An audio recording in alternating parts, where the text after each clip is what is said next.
主席，年青人就係我哋社會未來嘅主人翁，我哋嘅接班人，呢個係事實，大家都不能夠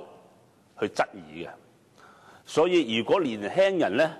係冇上流嘅機會、冇前景、冇發展嘅空間、冇機會，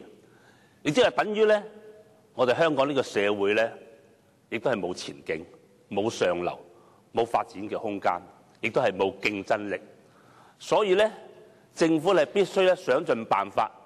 正所謂扭縱六壬，去教養、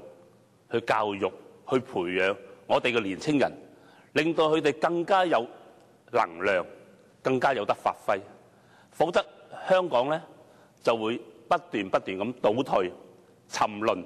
甚至邊緣化，毫無競爭力。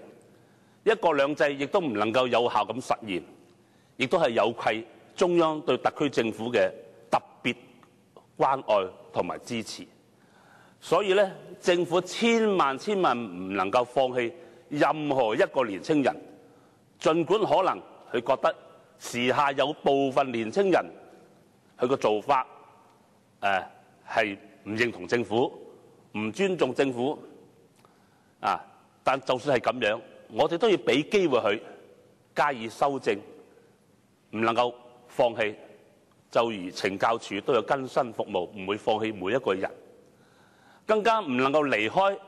年輕人，唔能夠因為睇年輕人唔順眼、唔滿意年輕人冇眼睇，走咗去移民，做出一啲唔負責任嘅行為。更加政府必須明白，我哋個香港嘅未來，終歸都要交俾我哋嘅年輕人做接棒嘅。我哋係唔能夠死都要攬住自家嘅權力唔放手嘅。年輕人就係我哋嘅未來。主席，今天嘅議題係關乎咗年輕人嘅上流同機會之外，亦都關乎咗香港嘅未來同埋將來。可惜我睇到政府係唔係好重視今日嘅議題，只係有2位官員出席。其實呢個議題係需要全個政府班子，包括特首出嚟同大家一齊分享嘅，大家一齊集思廣益、互動討論，一齊找出問題所在，找出解決嘅方案。正所謂共謀對策，咁先可以解決現時大家面對嘅年青人嘅問題。如果大家繼續用舊嘅思維閉門造車，去推出一啲或者制定一啲青年人嘅政策，我相信只係繼續做得更差嘅啫，亦都行唔通嘅。事實上，主席，回歸咗17年，香港政府喺青少年嘅工作，特別喺教育、培訓以至歸屬感方面呢，我可以大膽講一句，係做得非常之差嘅。不單止令到年青人，特別係中下階層嘅年青人，覺得發展有困難、前路茫茫，更加令到年青人對整個社會產生怨氣、不滿政府嘅情緒日漸高漲，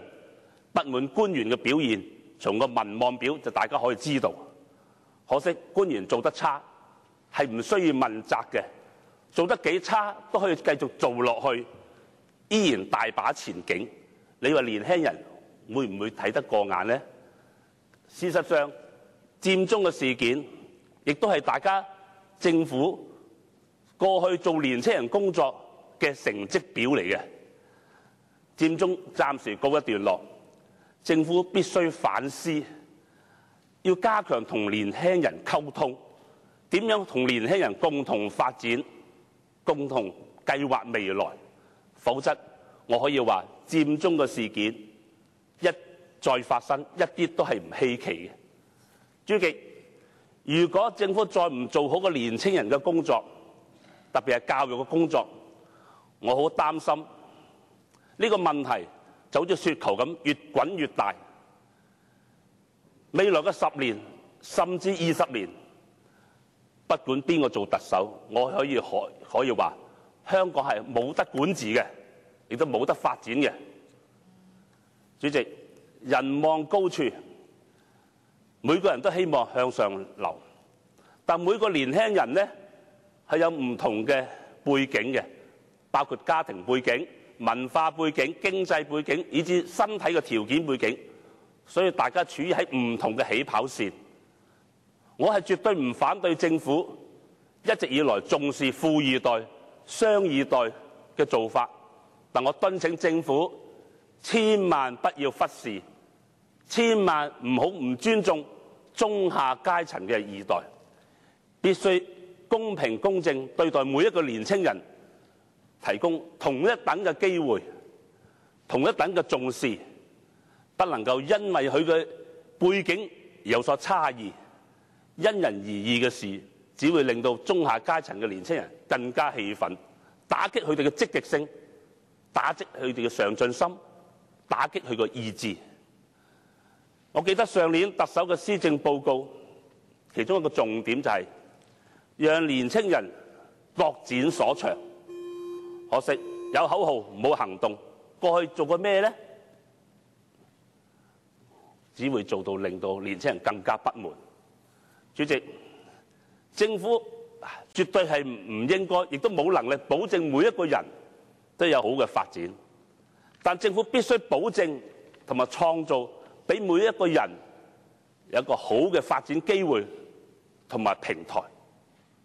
剛才已經有好多同事講話，現時創業個產業單一，